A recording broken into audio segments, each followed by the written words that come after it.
नमस्कार दोस्तों, स्वागत है आपका ट्रैवलिंग क्रीचर के एक नए वीडियो में। आज के इस वीडियो में हम करने वाले हैं one day Jaipur tour from Delhi NCR.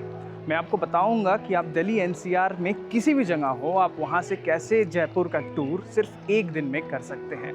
एक दिन में आप जयपुर के किन किन प्लेसेस को विजिट कर सकते हैं और टोटल कितना खर्च पड़ सकता है, और भी बहुत कुछ।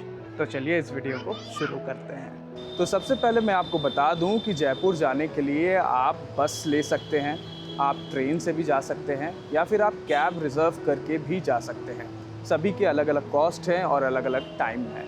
मैं टाइम और कॉस्ट सभी आपके संग डिस्कस करूंगा इस वीडियो में। मैं पर्सनली बस से जाने वाला हूं, फिर मैं जयपुर में एक लोकल कैब रिज़र्व करके लोकल साइट सीइंग करूंगा और वापस मैं बस से ही आऊँगा। तो चलिए इस वीडियो को शुरू करते हैं और आगे चलते चलते मैं आपको सभी डिटेल्स देते रहूँगा। देखिए, बसेस आपको काफ़ी मिल जाएंगी जयपुर जाने के लिए। मेरी जो ये बस थी, ये एक सीटर बस थी। मैं ये जर्नी अपनी बहन के साथ कर रहा हूँ और उसी ने ये टिकट बुक किया था और हर टिकट के लिए हमें 500 रुपये देना पड़ा था। तो 500 रुपये में आप बड़ी आसानी से जयपुर पहुँच सकते हैं। आपको अगर स्लीपर चाहिए, जैसा कि मेरा रिटर्न जर्नी स्लीपर में था, तो उसके लिए आपको 700-800 रुपये देने पड़ सकते हैं। तो डिपेंडिंग ऑन योर कंफर्ट आप सीटर स्लीपर दोनों ही ले सकते हैं। आप ट्रेन का ऑप्शन भी देख सकते हैं, या फिर आप पूरा कैब से ही जाके भी आ सकते हैं। सभी के प्राइसेस को मैंने एंड में अच्छे से डिटेल में बताया है।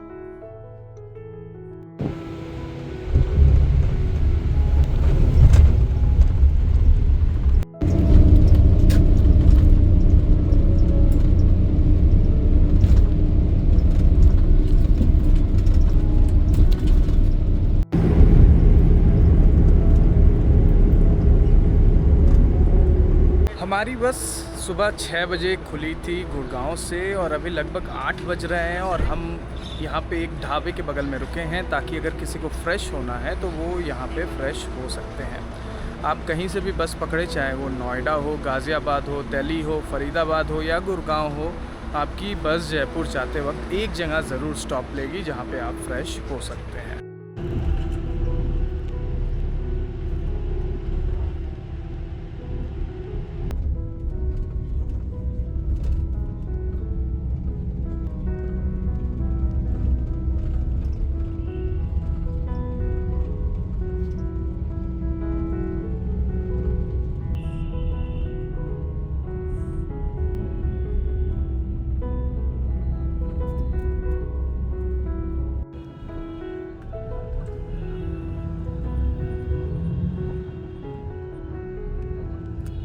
और लगभग 4.5 घंटे का सफ़र पूरा करके हम पहुंच चुके हैं द पिंक सिटी जयपुर। मैंने पहले से अपनी कैब बुक करके रखी है, तो कैब हमें पिकअप करने आ रही है और फिर हमारी जो साइट सीइंग है वो यहीं से चालू हो जाएगी। इस वीडियो में मैं आपको बताऊंगा कि अगर आप भी कैब रिज़र्व करते हैं तो आपको कितना कॉस्ट देना पड़ेगा। आप अगर दिल्ली से ही पूरा कैब से आते हैं और वापस जाते हैं तो कितना कॉस्ट देना पड़ सकता है, बस की क्या टिकट प्राइस होती है, ट्रेन से आते हैं तो उसकी क्या टिकट प्राइस होती है, साइट सीइंग में आप कौन कौन से प्लेसेस देखेंगे, सभी डिटेल्स। तो चलिए आगे बढ़ते हैं।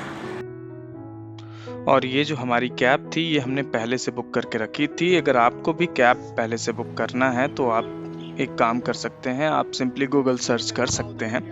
वहाँ पे आपको काफ़ी कैब ऑपरेटर्स के नंबर मिल जाएंगे। आप उन्हें कॉल करें, आप उन्हें बताएं कि आपको 1 दिन या 2 दिन जयपुर घूमना है, आप सभी लिस्ट बताएं कि आपको कौन कौन से प्लेसेस जाने हैं, फिर उनसे कोट ले लें और फिर उस हिसाब से आप अपनी जर्नी को प्लान कर सकते हैं। जो सबसे पहले हम जिस जगह पे जाएंगे वो है आमेर फोर्ट, जो कि जयपुर का one of the most popular tourist destination है। और इस वीडियो के एंड में मैं आपको सभी प्राइसिंग डिटेल भी बताऊंगा कि आपको कैब के लिए कितना रुपए देना चाहिए, चाहे आप वन डे जयपुर टूर के लिए सिर्फ लोकल साइट सीइंग कर रहे हैं, या फिर अगर आप दिल्ली एनसीआर से वापस रिटर्न जर्नी कर रहे हैं तो कितना कॉस्ट पड़ना चाहिए। दोनों ही कॉस्ट मैं आपको शेयर करूंगा। और अभी हम आ चुके हैं अपने पहले टूरिस्ट स्पॉट पे, जो कि है आमेर फोर्ट। आमेर फोर्ट ही, जैसा कि मेरे कैब ड्राइवर ने बताया, यहाँ का सबसे पॉपुलर टूरिस्ट अट्रैक्शन है।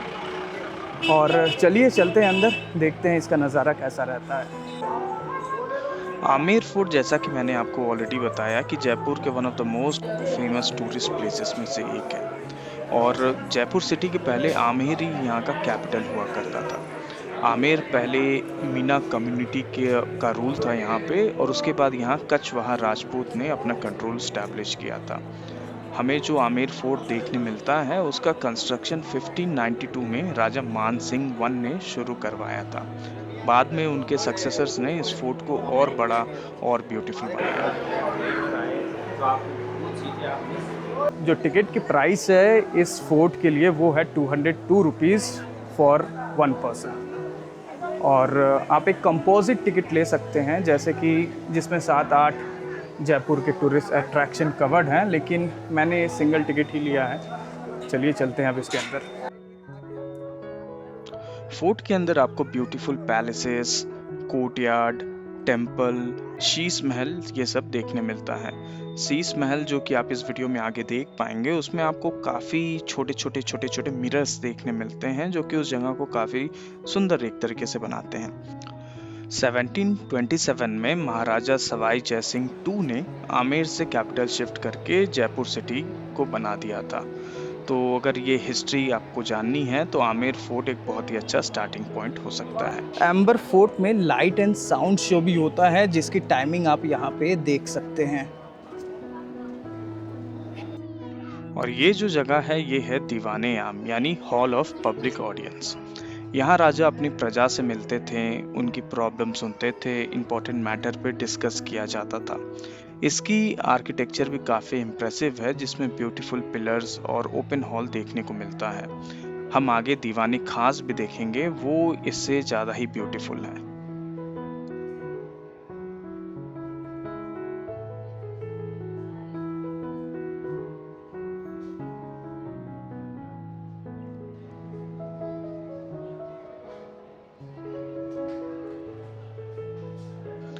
फोर्ट के सामने माउटा लेक भी है, जहाँ से आमेर फोर्ट का रिफ्लेक्शन बहुत ही ब्यूटीफुल दिखता है।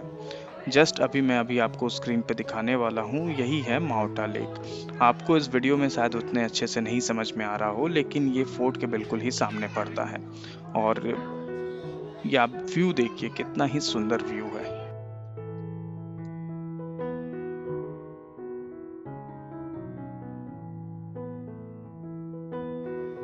एक इंटरेस्टिंग कनेक्शन ये भी है कि अकबर की वाइफ, जिसे हम जोधा भाई के नाम से जानते थे, जिनका बाद में नाम हो गया था मरियम उज़ ज़मानी, वो भी आमेर के कछवाहा रॉयल फैमिली से बिलोंग करती थी।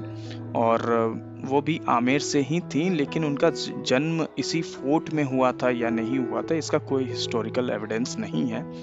लेकिन हमारे कैब ड्राइवर ने मुझे बताया कि उनका जन्म इसी फोर्ट में हुआ था। तो हो सकता है कि यहाँ के लोकल लोगों का ये मानना है, लेकिन मैंने इसके ऊपर सर्च किया था तो मुझे कुछ ऐसा हिस्टोरिकल एविडेंस नहीं मिला था। और ये है शीश महल, आमेर फोर्ट की one of the most beautiful places में से एक। इसका नाम शीश महल इसलिए है क्योंकि यहाँ पे काफ़ी सारे छोटे छोटे मिरर्स लगे हुए हैं, और कहा जाता है कि इन मिरर्स की वजह से एक छोटी सी लाइट भी पूरे हॉल को रोशन कर सकती है। तो ऑब्वियसली ये देखने में बहुत ही सुंदर लग रहा था, और यहाँ पे आप देख ही सकते हैं कि काफ़ी लोग खड़े होकर तस्वीरें ले रहे थे।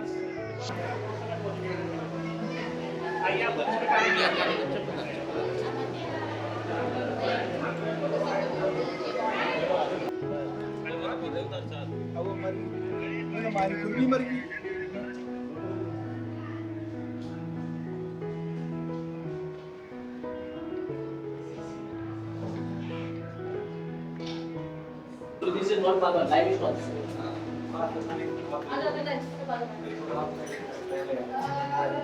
Okay, come back. Amer fort घूमने में हमें 1 घंटे का समय लग गया, लेकिन अगर इसे अच्छे से घूमें तो 2-3 घंटे तो आराम से लग जाएंगे। इसे घूमने के बाद अब हम वापस चलते हैं अपने कैब की तरफ, ताकि अब हम अपनी जर्नी को कंटिन्यू कर सकें।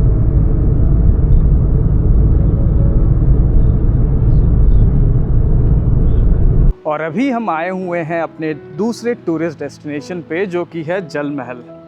देखिए जल महल कितना ही सुंदर लगता है। चारों तरफ वाटर बॉडीज़ हैं, और बीच में जो आप वो महल देख पा रहे हैं, वो जितना पानी के ऊपर है उतना ही पानी के नीचे भी है।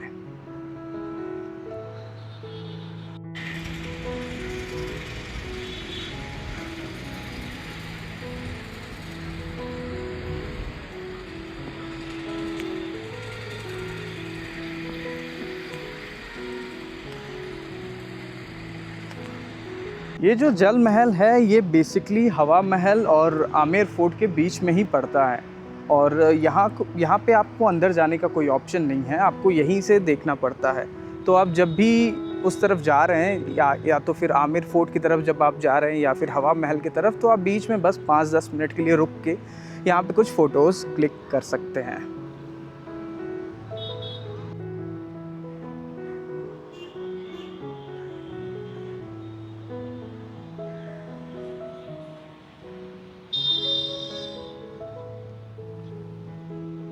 और जल महल देखने के बाद अब हम चलते हैं वापस कैब की तरफ, जो कि बगल में ही खड़ी है। ये रोड पे ही पार्किंग करते हैं और चलते हैं अपने अगले टूरिस्ट डेस्टिनेशन की तरफ।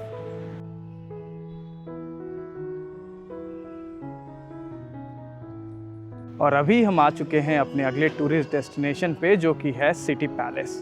अभी हम चलेंगे इसके अंदर, देखेंगे इसका नज़ारा, मैं बताऊंगा इसके टिकट चार्जेस कितने हैं। तो चलिए चलते हैं आगे।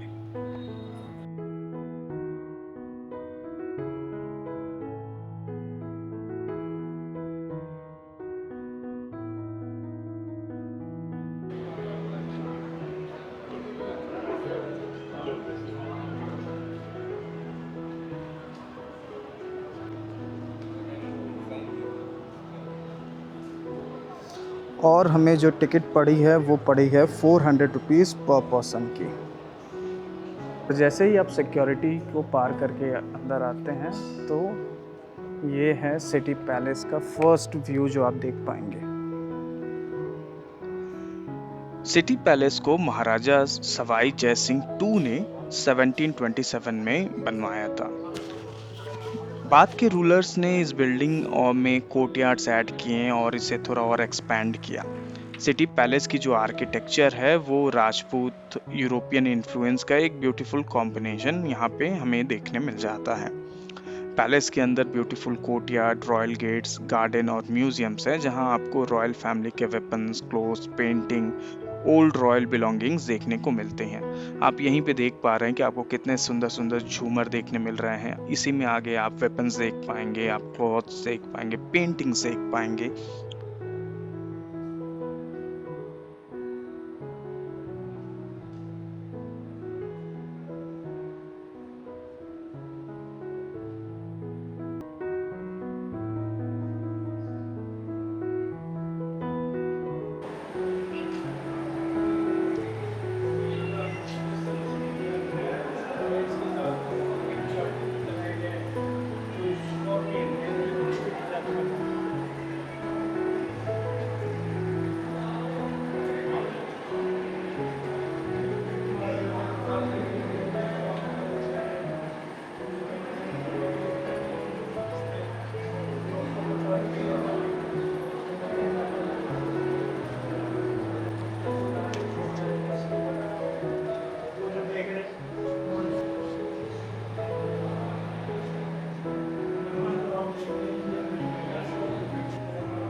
देखिए, जब आप जयपुर आते हैं तो हिस्टोरिक मॉन्यूमेंट्स के साथ साथ गर्मी भी काफ़ी रहती है, तो आप सनस्क्रीन लगा के आएँ, कुछ पानी या फिर कुछ लिक्विड कैरी करें, हो सके तो अम्ब्रेला भी कैरी करें। ये आपके जो ये सफ़र है उसको काफ़ी आसान बना देगी।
और अब हम चल रहे हैं हवा महल की तरफ। द सिटी पैलेस से हवा महल केवल 500 मीटर की दूरी पे है, तो आप वहाँ से पैदल चल के भी बड़ी आसानी से जा सकते हैं। तो आप अपने कैब को, अगर वो पार्किंग में लगी हुई है द सिटी पैलेस की, तो वहीं रहने दे सकते हैं और पैदल हवा महल पहुँच सकते हैं। क्योंकि हवा महल रोड पे है, तो वहाँ पे अगल बगल पार्किंग शायद आपको जल्दी ना मिले।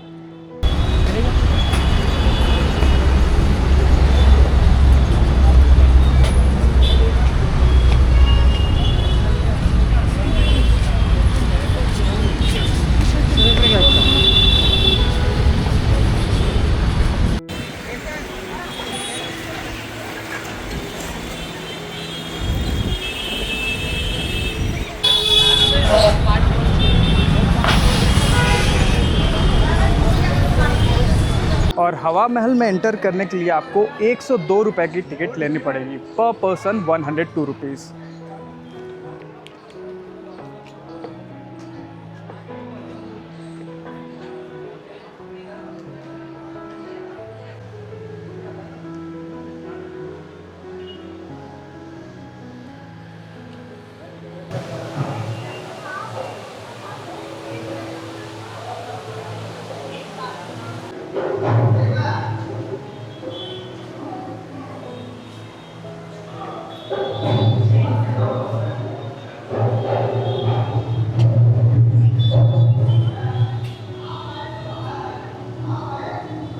हवा महल के अंदर में आपको बहुत कुछ देखने को नहीं मिलेगा, इसीलिए काफ़ी लोग यहाँ पे बाहरी तस्वीर खिंचवा के वापस चले जाते हैं। और अभी हम आ गए हैं हवा महल के बाहर, और अब हम वापस चलते हैं अपने कैब की तरफ। और अब समय हो चुका है कुछ लंच करने का, चलिए चलते हैं आगे।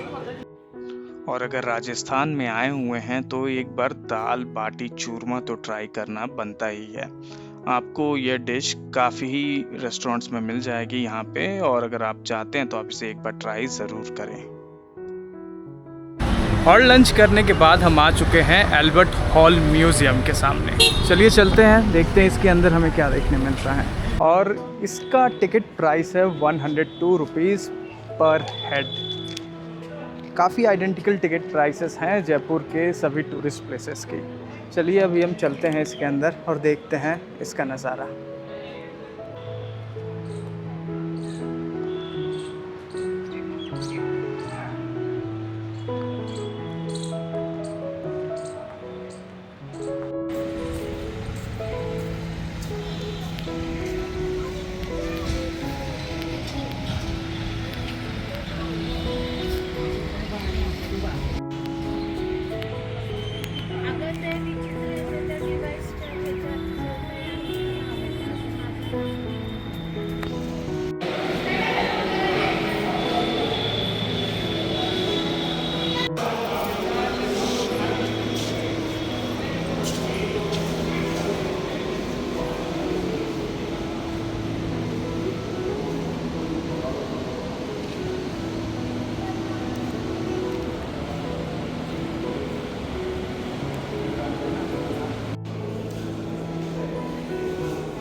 एल्बर्ट हॉल म्यूज़ियम घूमने के बाद अब हम वापस चल जाएंगे बस स्टैंड की ओर, और बस पकड़ के दिल्ली एनसीआर की तरफ रवाना हो जाएंगे।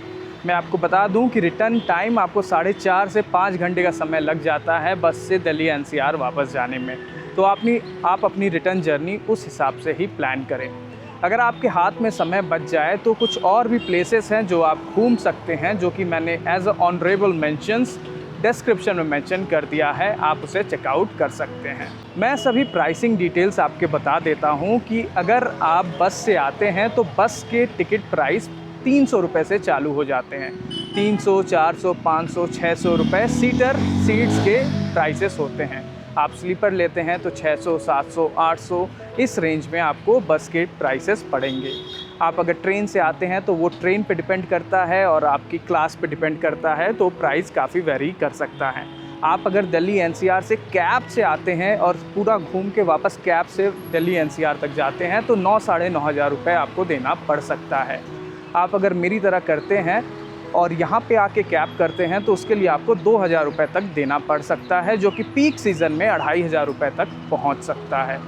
और मैं आपको बता देना चाहूँ कि अगर आप यहाँ पे आके एक दिन स्टे करते हैं तो आपको होटल्स 2,000, 2,500, 1,500 रुपये में मिल जाते हैं। और अगर आपको कुछ और हाई एंड होटल्स लेना है तो वो भी आपको मिल जाएंगे। अगर आपको कोई भी प्राइसिंग से रिलेटेड कोई भी जानकारी चाहिए तो आप कमेंट करिए और मैं आपके कमेंट को ज़रूर जवाब दूंगा। तो ये था हमारा सफ़र 1 डे जयपुर टूर का। मुझे उम्मीद है आपको इस वीडियो में मेरे साथ काफ़ी ही अच्छा लगा होगा। अगर आपको इस वीडियो से रिलेटेड कोई भी जानकारी चाहिए तो आप कृपया कमेंट करें। आपकी उस कमेंट को मैं ज़रूर चेक करूंगा और आपको सटीक से सटीक जानकारी देने की पूरी कोशिश करूंगा। ऐसे और भी वीडियोस देखने के लिए आप मेरे चैनल को सब्सक्राइब कर सकते हैं। इस वीडियो को देखने के लिए धन्यवाद।